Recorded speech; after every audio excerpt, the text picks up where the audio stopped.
Hello दोस्तों, इस video में सामान्य अध्ययन प्रीवियस ईयर पेपर सोल्यूशन देखने वाले हैं।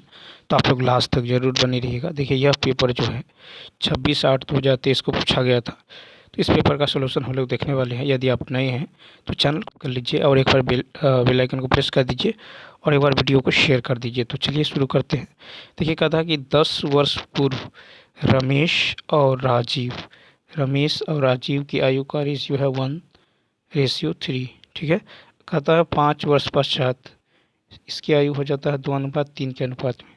अब देखिए, 1 और 3 में कितना का अंतर है? 1 और 3 में 2 का, तो इसको 2 से गुना। यहाँ 3 और 2 में 1 का अंतर है, तो इसको 1 से गुना कर दीजिए। ये हो जाएगा 1:3। ये हो जाएगा 4:6। 6 और 3 में या 1 और 4 में कितना का अंतर है? 3। तो 3 यूनिट का मान जो हो जाएगा 10 वर्ष पहले 5 वर्ष बाद यानी 15। तो 1 यूनिट का मान यहाँ से कितना निकल जाएगा? 5। ठीक है। तो कहता है वर्तमान आयु। तो 1 यूनिट का मान 5, तो ये हो जाएगा 5। 3 यूनिट का मान कितना हो जाएगा? 15। ठीक। तो ये है 10 वर्ष पहले का उम्र। तो वर्तमान में कितना होगा? तो सब इसमें 10 ऐड कर दीजिए, तो ये हो जाएगा 15:25। ठीक है। 5 तिया 5 25, 3:5। Option number B. नेक्स्ट कहा कि यदि मैं अपने घर से 5 किलोमीटर प्रति घंटा की गति से स्टेशन के लिए चलता हूं तो मेरी गाड़ी मेरे स्टेशन पहुंचने से 7 मिनट पहले खुल चुकी होती है, किंतु यदि मैं 6 किलोमीटर प्रति घंटा की गति से चलता हूं तो स्टेशन पर गाड़ी के छूटने से 5 मिनट पहले पहुंच जाता हूं। ठीक है। तो देखिए, यहाँ पे यदि आप स्पीड का रेशियो ले लें तो कितना है? 5:6। तो टाइम का रेशियो क्या हो जाएगा? 6:5।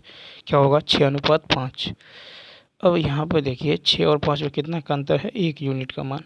कहता है कि 7 मिनट पहले और 5 मिनट बाद, तो कितना हो जाएगा? 12। कितना हो जाएगा? 12। तो कहता है मेरे घर से स्टेशन की दूरी। ठीक है। तो 6 यूनिट का मान कितना होगा? 12×6 = 72। ठीक है। 6 यूनिट का मान कितना होगा? 72 हो जाएगा। ठीक है। तो इसीलिए अब निकाल लीजिए 5 का मान 72 और बट्टा में इसको 60 कर लीजिए, घंटा में चेंज। ठीक है। तो 5 यूनिट का मान हो जाएगा 5 × 72 बट्टा में 60। 12×5 = 60 और 12×6 = 72। कितना होगा? 6 किलोमीटर। ऑप्शन नंबर सी यहाँ पे क्या होगा? राइट होगा। नेक्स्ट अब देखिए, कहता है कि पी और क्यू की औसत मासिक आय इतना है, क्यू और आर की। तो पी और क्यू की यदि औसत इतना है तो टोटल कितना होगा?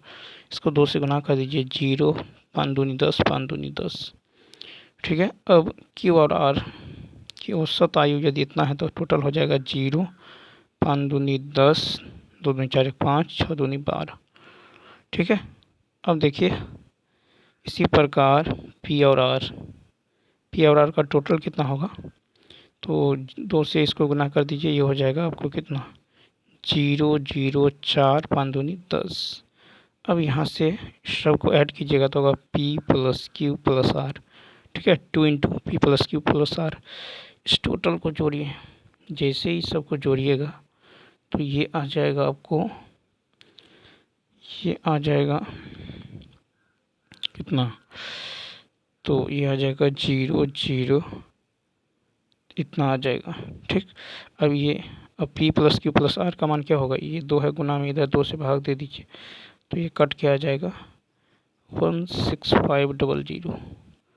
ठीक है। 16500। अब यहाँ से हमको कहता है कि P की मासिक आय। ठीक है। P की मासिक आय, तो यहाँ से Q और R का मान रख दीजिए। कितना है? 12500।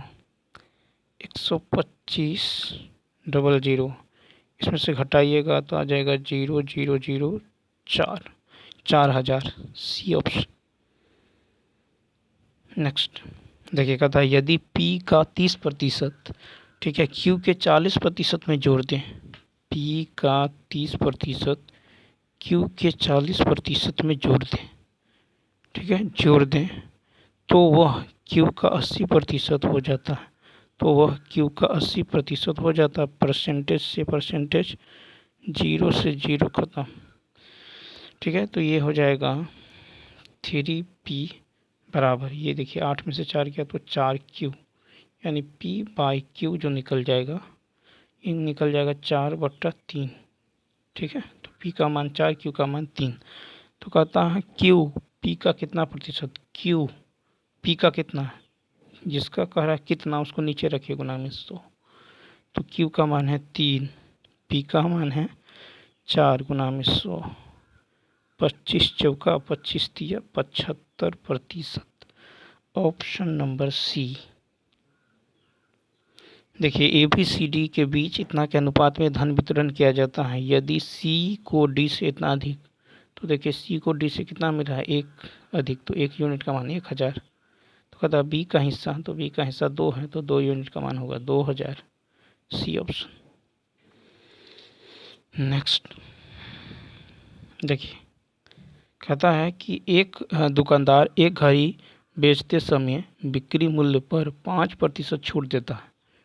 ठीक है, यदि वह उस पर 6% छूट देता तो पहले से 15 का, ठीक है, 15 कम लाभ मिलता। तो देखिए इन दोनों में अंतर कितना का है, 6 और 5 में ये भी छूट है, ये भी छूट है, तो 6 और 5 में कितना का अंतर है, 1% का। तो यही 1% 15 के बराबर होगा। तो आपको कह रहा है कि अंकित मूल्य होता है 100%। 100% का मान कितना होगा, 1500। ऑप्शन नंबर हो जाएगा बी। ठीक है, 7 नंबर देखिए, कहता है 3 संख्याएं इतना के अनुपात में है, उनमें सबसे बड़ी एवं सबसे छोटी संख्याओं का योग, ठीक है, दूसरी संख्या तथा 52 के योग के बराबर है। तो करा सबसे बड़ी एवं सबसे छोटी, तो संख्या को यदि 3x 4x 5x यदि मान लें, तो सबसे बड़ी एवं सबसे बड़ी 5 और सबसे छोटी 3, यानी इसका योग। ठीक, फिर करा कि दूसरी संख्या तथा 52 के योग के बराबर है, दूसरी संख्या तथा 52 के योग के बराबर है। इधर जाएगा तो ये हो जाएगा 4x बराबर 52, तो x बराबर 13। ठीक है, तो कहता सबसे छोटी संख्या है 3x, तो 3 गुने 13 39। Option number B. Next question की यदि बात करें तो देखिए, अब जो है क्वेश्चन नंबर 8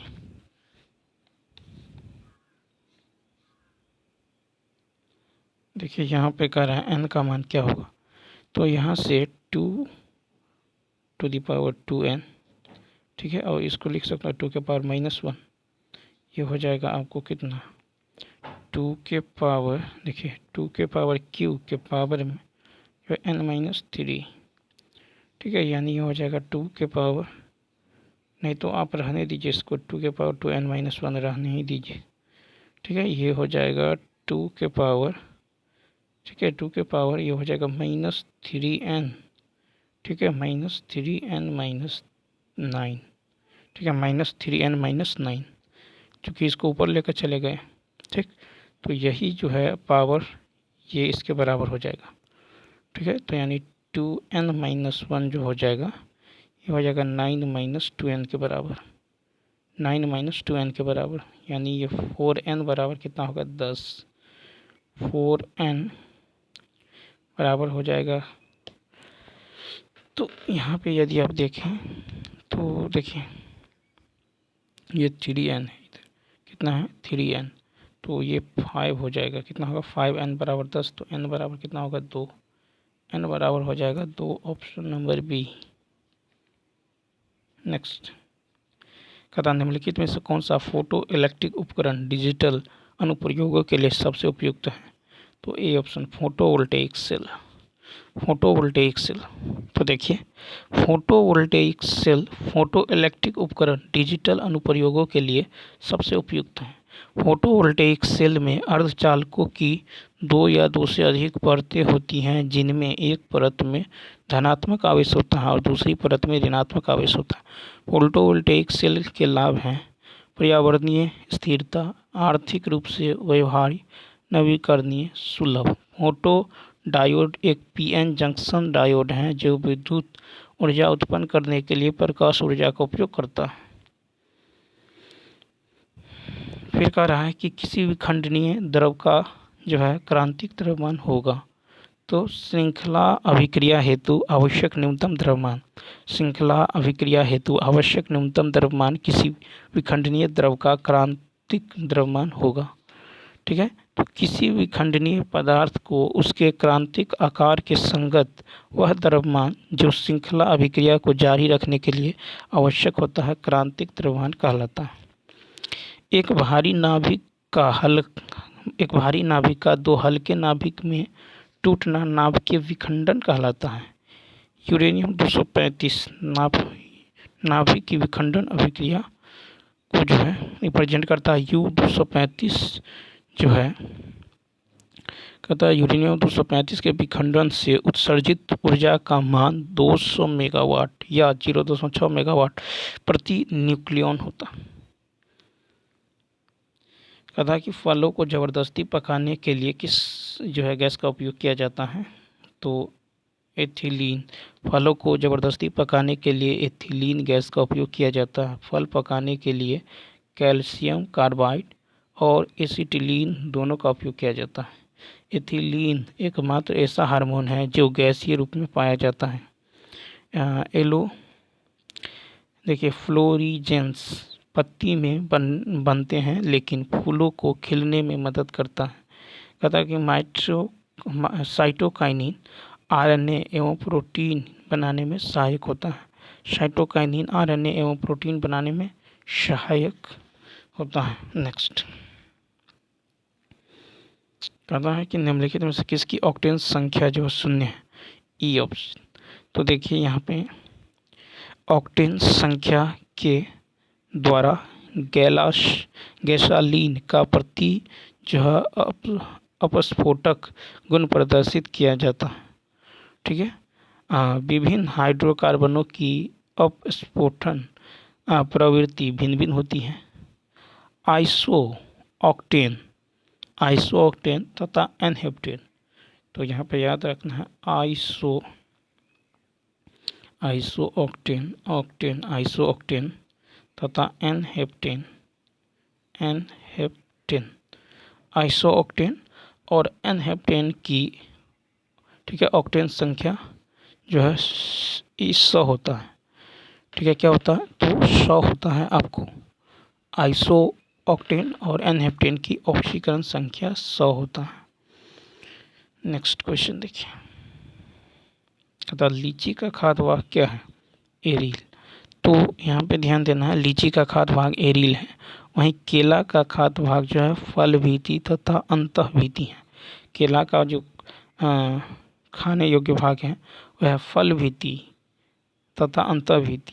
आम का है मध्यभीति। आम का क्या है तो आम का है मध्यभीति। नारियल का है भ्रूणपोष। नारियल का क्या है भ्रूणपोष।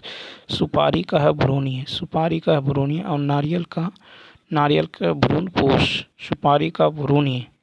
अंजीर स्ट्रॉबेरी, इसका मांसल आशय। अंजीर स्ट्रॉबेरी। कहता है कि आणविक ऑक्सीजन का पत्तियों से निकलना कौन सी भौतिक क्रिया है। यह है विसरण। तो आणविक ऑक्सीजन का पत्तियों से निकलना विसरण क्रिया है। दो से अधिक पदार्थों का स्वतः एक दूसरे से मिलकर समांग मिश्रण बनाने की क्रिया को विसरण कहते हैं। ठीक है, विसरण की क्रिया पदार्थों के परमाणु, अणु या आयनों की अनियमित गति के कारण होती है। विसरण एक अपरिवर्तनीय क्रिया है। विसरण पर गुरुत्वाकर्षण और उत्प्लावकता का कोई प्रभाव नहीं होता। ठीक है, पौधे द्वारा अनावश्यक जल को जो वाष्प के रूप में शरीर से बाहर निकालने की क्रिया को वाष्पोत्सर्जन कहते हैं। कहता है कि किसी गुणसूत्र पर जीनों की अपेक्षिक स्थिति ज्ञात करने की प्रक्रिया कहलाती है। सी ऑप्शन, जीन मानचित्रण। तो किसी गुणसूत्र पर जीनों की अपेक्षिक स्थिति ज्ञात करने की प्रक्रिया जीन मानचित्रण कहलाती है। ठीक है, तो जेनेटिक मैप जो होता है, genetic map allows relative positions of जियस linked alleles to be located. अब देखिए क्वेश्चन इसी में देखिए कि जीन जो है, जीन मैपिंग जीन के स्थान और जीनोम में उनके सापेक्ष दूरी की पहचान है। जीन मैपिंग बीमारियों में शामिल जीन की जो है पहचान करने में सक्षम बनाता है। जीन अनुक्रम जीनोम में न्यूक्लियोटाइड्स के अनुक्रम से बाहर निकलता है। कहता ब्रायोफाइट में बीजाणु मात्र कोशिका होती हैं द्विगुणित। तो ब्रायोफाइट में बीजाणु मात्र कोशिका द्विगुणित होता है। ब्रायोफाइट में बीजाणु अगुणित होता है। बीजाणु मात्र कोशिकाएं अर्धसूत्री विभाजन से गुजरती हैं। बीजाणु मात्र कोशिकाएं जो स्पोरोगोनियम के भीतर निर्मित होती हैं। फिर है कि ब्रायोफाइटा को पादप जगत का उभयचर कहा जाता है। ब्रायोफाइटा का उदाहरण जो लीवरवर्ट मॉस है। ब्रायोफाइटा वनस्पति जगत का सबसे बड़ा वर्ग है। नेक्स्ट देखिए कहता है कि भारत सरकार द्वारा पर्यावरण वन की सुरक्षा के लिए वर्ष NGT यानी नेशनल ग्रीन ट्रिब्यूनल की स्थापना की गई।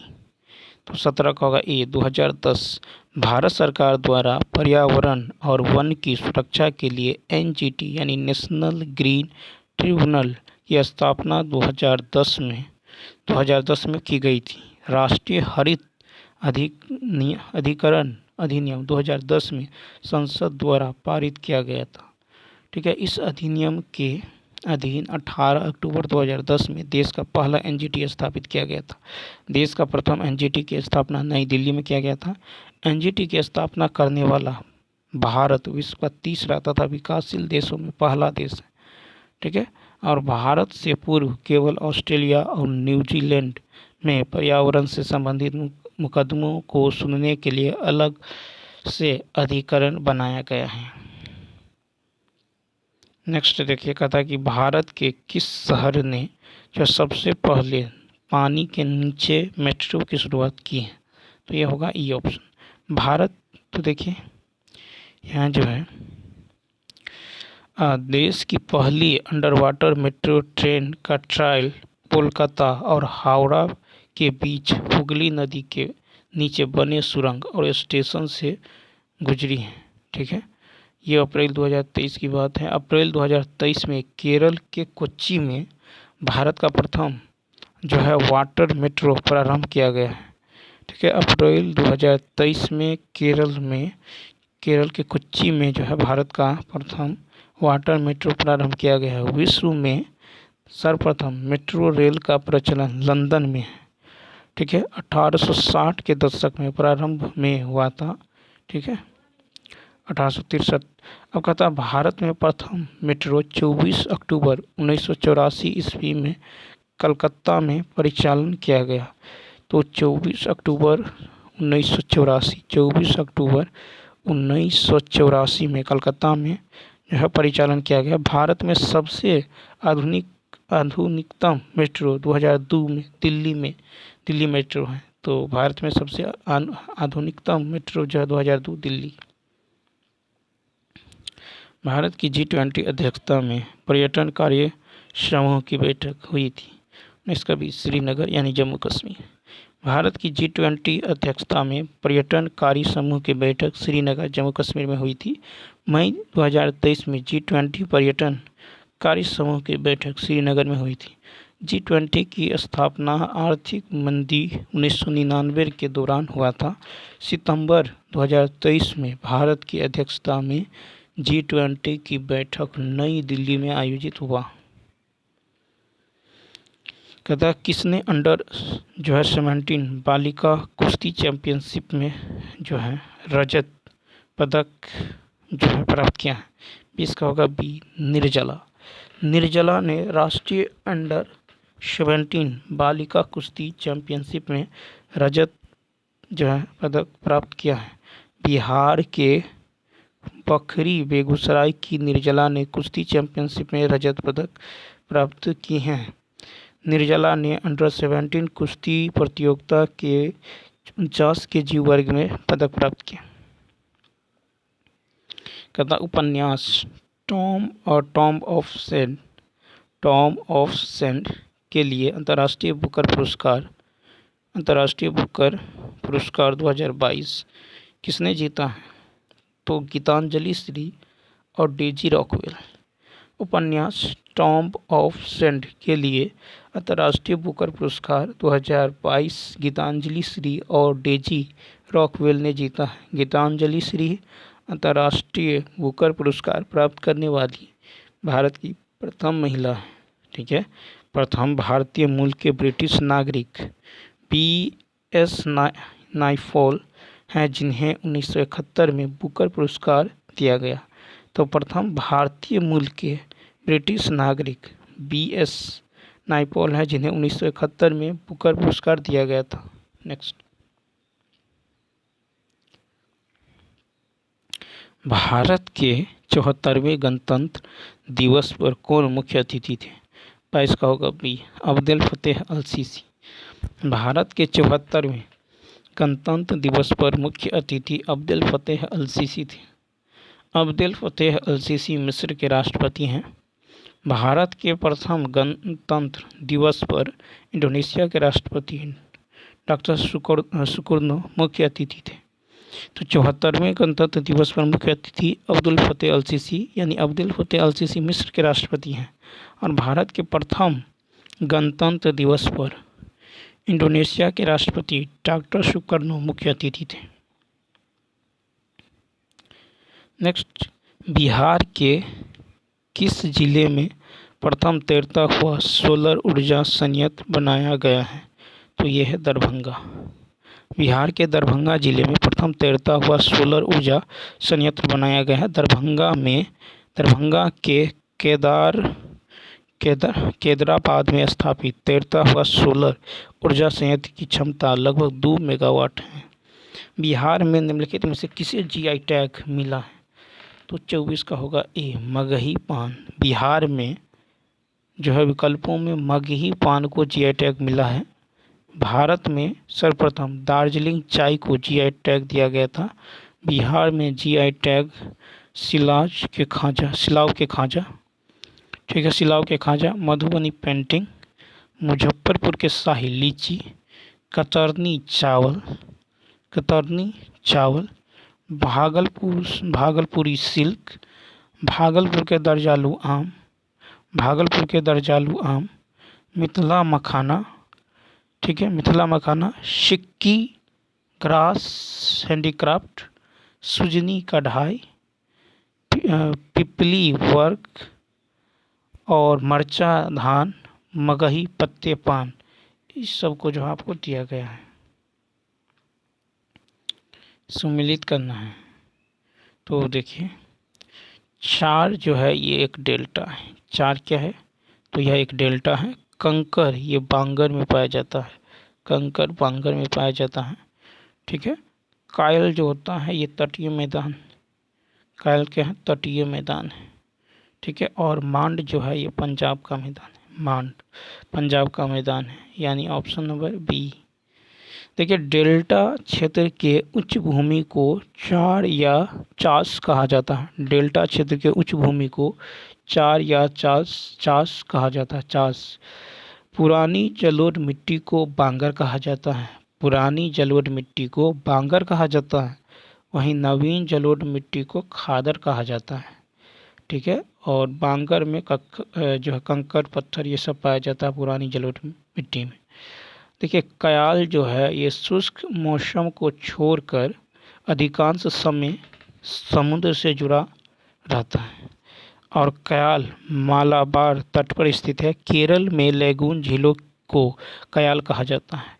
मांड, पेट, चंगर, घार, बेला आदि नदियों के समीप पड़ने वाले निचले क्षेत्रों के नाम पंजाब में।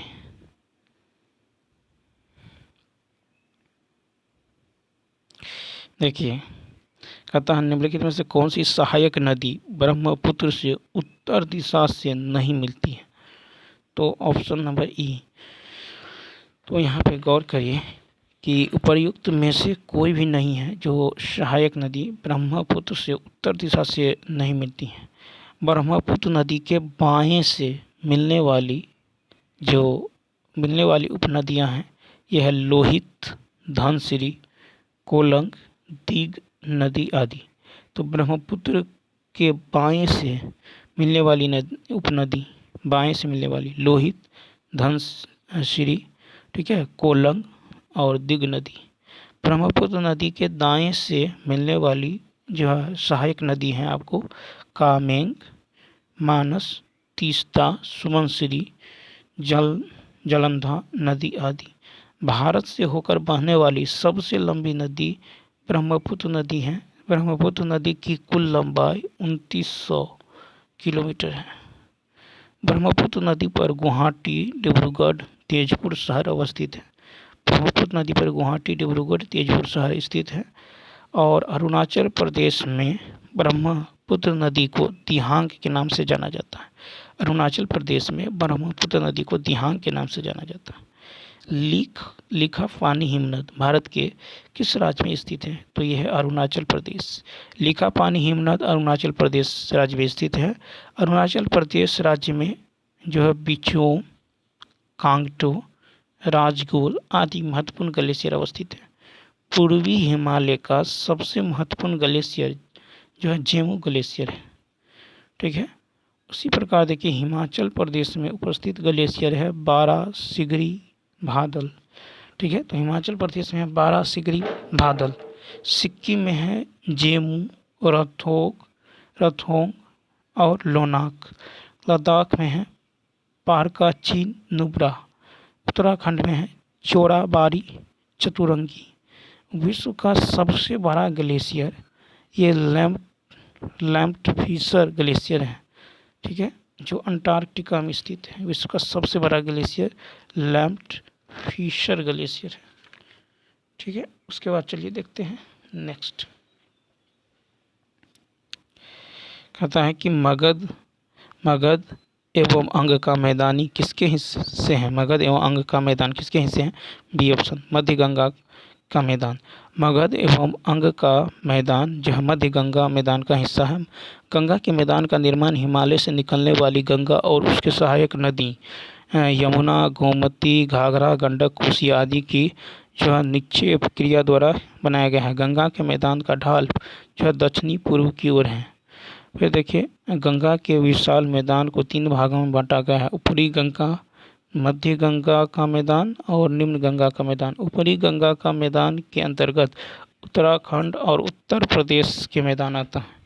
मध्य गंगा का मैदान का विस्तार बिहार राज्य में मुख्यतः है और निम्न गंगा का मैदान का विस्तार पश्चिम बंगाल और बांग्लादेश में है। उत्तर भारत का विशाल मैदान का निर्माण सिंधु, गंगा और ब्रह्मपुत्र तथा उसकी सहायक नदियों द्वारा निर्मित है। देखिए कहता है कि जलप्रपात और नदी जोड़ों में कौन सा सही सम्मिलित नहीं है? 29 का होगा डी। तो देखिए यहाँ पे कपिलधारा जलप्रपात ये नर्मदा नदी पर स्थित है। कपिलधारा जलप्रपात ये नर्मदा, ठीक है, नर्मदा नदी पर अवस्थित है। धुआंधार जलप्रपात ये नर्मदा नदी पर है, ठीक है। धुआंधार जलप्रपात नर्मदा नदी पर है, ठीक है। उसके बाद देखिए चुलिया जलप्रपात ये चंबल नदी पर है। चौसे चुलिया, चौसे चंबल, तो चुलिया जलप्रपात चंबल नदी पर है। और शिव समुद्रम जलप्रपात कावेरी नदी पर है। होगे नक्कल जलप्रपात कावेरी नदी पर है। और कुंचिकल जलप्रपात भारत का सबसे ऊंचा जलप्रपात है जो बराही नदी पर अवस्थित है, ठीक है। चित्रकूट जलप्रपात इंद्रावती नदी पर स्थित है। चित्रकूट जलप्रपात को भारत का न्यागरा जलप्रपात भी कहा जाता है। विश्व का सबसे ऊंचा जलप्रपात एंजिल जलप्रपात वेनेजुएला में स्थित है। विश्व का सबसे ऊंचा जलप्रपात एंजिल जलप्रपात जो है वेनेजुएला में स्थित है। एंजिल जलप्रपात जो है ये कैरोनी नदी पर स्थित है। नेक्स्ट है कि भारत के निम्नलिखित बंदरगाहों को उत्तर से दक्षिण में अवस्थित कीजिए। तो देखिए, तो भारत के बंदरगाहों जो उत्तर से दक्षिण दिशा में होगा, ये आएगा पहले विशाखापत्तनम, ठीक है, विशाखापत्तनम, फिर काकीनाडा, विशाखापत्तनम, उसके बाद काकीनाडा, उसके बाद मछलीपट्टनम, उसके बाद आ जाएगा नागपट्टिनम। तो आ जाएगा ऑप्शन नंबर बी, विशाखापत्तनम, फिर काकीनाडा, फिर मछलीपट्टनम, फिर नागपट्टिनम। तो उपरोक्त सभी बंदरगाहों पूर्वी घाट और कोरोमंडल तट से संबंधित है। भारत का सबसे गहरा प्राकृतिक बंदरगाह विशाखापत्तनम बंदरगाह है, ठीक है। विशाखापत्तनम में भारतीय नौसेना के पूर्वी कमांड का केंद्र है। भारत का सबसे पुराना कृत्रिम बंदरगाह चेन्नई बंदरगाह है, सबसे पुराना चेन्नई फिर है, और वो कृत्रिम है। भारत का सबसे विस्तृत प्रांगण वाला बंदरगाह कोचीन, ठीक है, कोचीन बंदरगाह है। भारत का सबसे बड़ा बंदरगाह मुंबई बंदरगाह है। भारत का आधुनिक बंदरगाह नहावा सेवा बंदरगाह है। और तूतीकोरिन बंदरगाह का नाम बदलकर वीओ चिदम्बरम, ठीक है, देखिए, तूतीकोरिन बंदरगाह का नाम बदलकर वीओ चिदम्बरनार बंदरगाह रखा गया। कहता है कि 1954 में किन दो देशों के बीच कोसी सिंचाई एवं जल विद्युत परियोजना समझौता पर हस्ताक्षरित हुआ था। सी ऑप्शन, भारतवर्ष और नेपाल। तो यहाँ पे होगा सी, 1954 में भारतवर्ष और नेपाल देशों के बीच कोसी सिंचाई एवं जल विद्युत परियोजना समझौता हस्ताक्षरित हुआ था 1954 में। कोसी परियोजना के तहत बनी नहरें 3 मुख्य भागों में विभाजित हैं। पूर्वी कोसी नहर हनुमान नगर जलाशय के पूर्वी हिस्से से निकाली गई है। पश्चिमी कोसी नहर, इस नहर से मधुबनी, सुपौल, समस्तीपुर आदि जिलों में सिंचाई होती है। नहर की लंबाई 115 किलोमीटर है। वहीं राजपुर नहर, ये हनुमान नगर जलाशय के पूर्वी किनारे से निकाली गई राजपुर नहर का विस्तार पूर्वी कोसी नहर तथा पूर्वी बाढ़ तटबंध के बीच स्थित है। गंडक परियोजना भारत सरकार तथा नेपाल सरकार की संयुक्त परियोजना है, जिसके लिए परियोजना 1959 ईस्वी में समझौता हुआ। गंडक परियोजना के अंतर्गत 2 नहरों का निर्माण किया गया है। एक तो पूर्वी त्रिवेणी नहर और दूसरा पश्चिमी त्रिवेणी नहर। पश्चिमी त्रिवेणी नहर को सारण नहर भी कहते हैं। पूर्वी त्रिवेणी नहर को तिरहुत नहर के नाम से जाना जाता है। नेक्स्ट है कि आर.एल. सिंह के वर्गीकरण स्कीम के अनुसार बिहार किस प्रकार के जलवायु प्रदेश में आता है? तो यह है उपार्द संक्रमणकालीन। तो आर.एल. सिंह के वर्गीकरण स्कीम के अनुसार बिहार उपार्द संक्रमणकालीन जलवायु प्रदेश में आता है। आर.एल. सिंह बीएचयू में भूगोल विभाग के प्रभारी थे। बिहार की जलवायु मानसूनी जलवायु है, जिसे उपोष्णकटिबंधीय जलवायु भी कहते हैं। उपोष्णकटिबंधीय कोपेन के जलवायु वर्गीकरण के अनुसार उत्तरी बिहार और उत्तर प्रदेश की जलवायु CWG, capital C small w small g के रूप में बताया गया है। कोपेन के जलवायु वर्गीकरण के अनुसार दक्षिण बिहार को AW जलवायु के अंतर्गत रखा गया है। कोपेन के जलवायु को 5 समूहों में बांटा गया है। ABCDE। A उष्णकटिबंधीय, B शुष्क, C शीतोष्ण, D महाद्वीपीय या शीतल हिमवन, E है ध्रुवीय। तो बिहार के पूर्वी भाग में आर्द्र और पश्चिमी भाग में अर्ध शुष्क जलवायु मिलती है। कहता है कि भारतीय राष्ट्रीय कांग्रेस के किस अधिवेशन में पूर्ण स्वराज का सिद्धांत गृहीत हुआ था? 32-33 का होगा बी, लाहौर अधिवेशन 1929। तो भारतीय राष्ट्रीय कांग्रेस के लाहौर अधिवेशन 1929 में पूर्ण स्वराज का सिद्धांत गृहीत हुआ था। लाहौर कांग्रेस अधिवेशन 1929 में पंडित जवाहरलाल नेहरू की अध्यक्षता में आयोजित हुआ था। इस अधिवेशन में कांग्रेस ने पूर्ण स्वराज का प्रस्ताव पारित किया। कांग्रेस अधिवेशन में पूर्ण स्वराज का प्रस्ताव सर्वप्रथम हजरत मोहानी ने लाया था। 1929 का कांग्रेस अधिवेशन एक ऐतिहासिक अधिवेशन था जिसमें कांग्रेस ने अपना लक्ष्य स्वतंत्रता घोषित किया था। इस लाहौर कांग्रेस अधिवेशन में यह भी प्रस्ताव पारित किया गया कि 26 जनवरी को प्रत्येक वर्ष जो स्वाधीनता दिवस मनाया जाएगा। 26 जनवरी 1930 को भारत में प्रथम बार कांग्रेस ने अखिल भारतीय स्तर पर स्वाधीनता दिवस मनाया था। 1893 ईस्वी के लाहौर कांग्रेस अधिवेशन की अध्यक्षता दादा भाई नौरोजी ने किया था।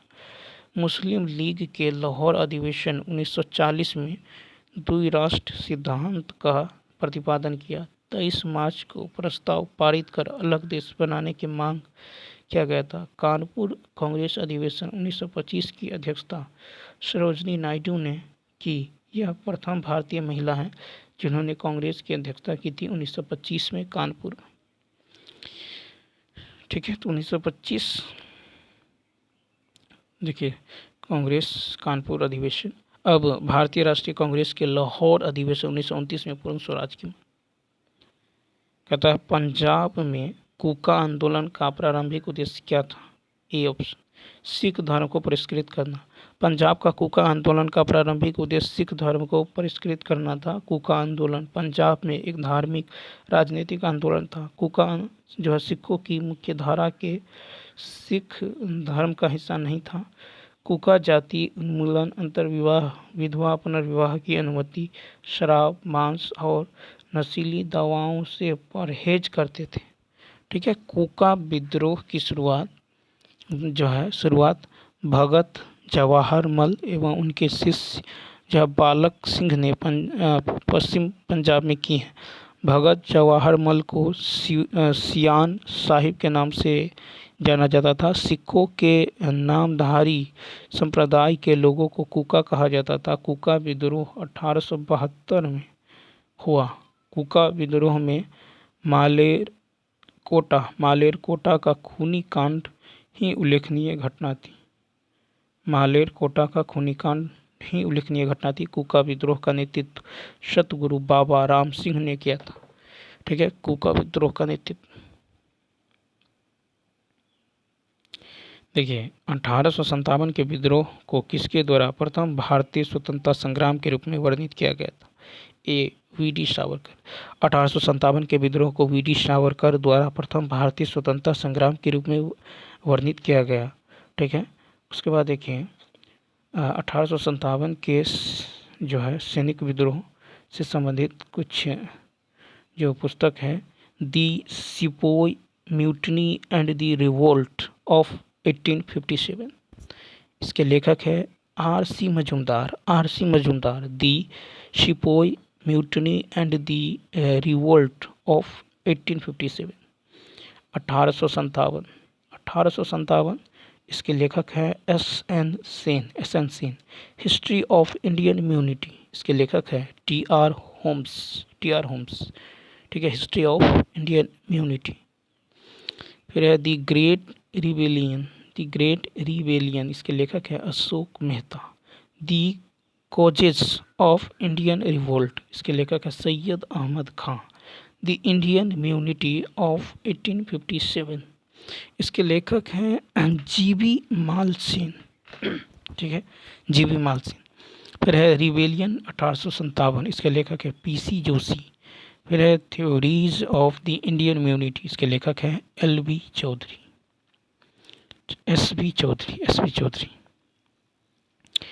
भारतीय किसानों के इतिहास में संगठित असहयोग का प्रथम उदाहरण कहाँ घटित हुआ था?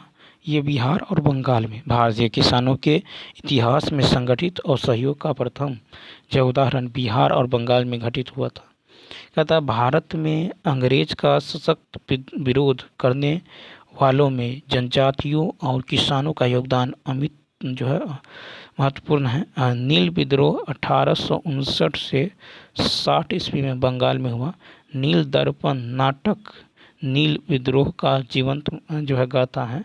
नील दर्पण नाटक के लेखक दीनबंधु मिश्र हैं। नील आयोग 1860 ईस्वी में बनाया गया।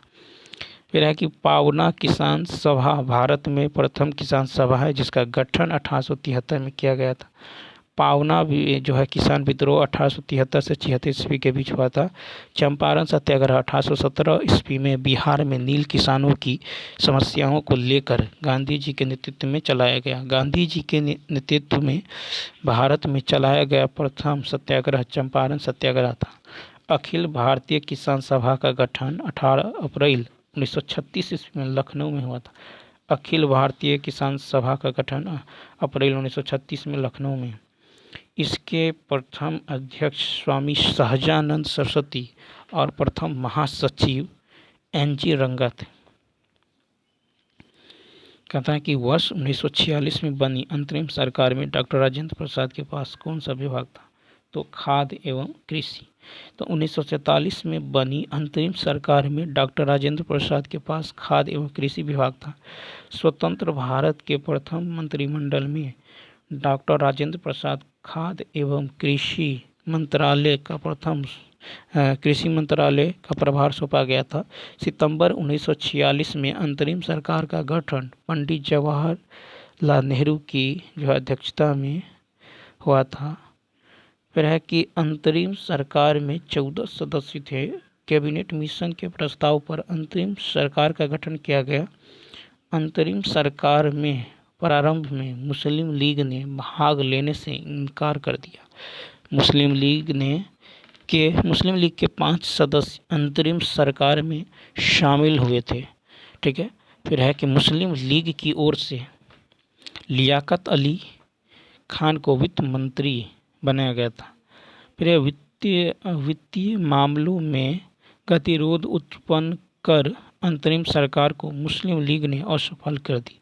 बलदेव सिंह अंतरिम सरकार में रक्षा मंत्री, गृह एवं सूचना का प्रसारण मंत्री वल्लभ भाई पटेल को बनाया गया था। नेक्स्ट,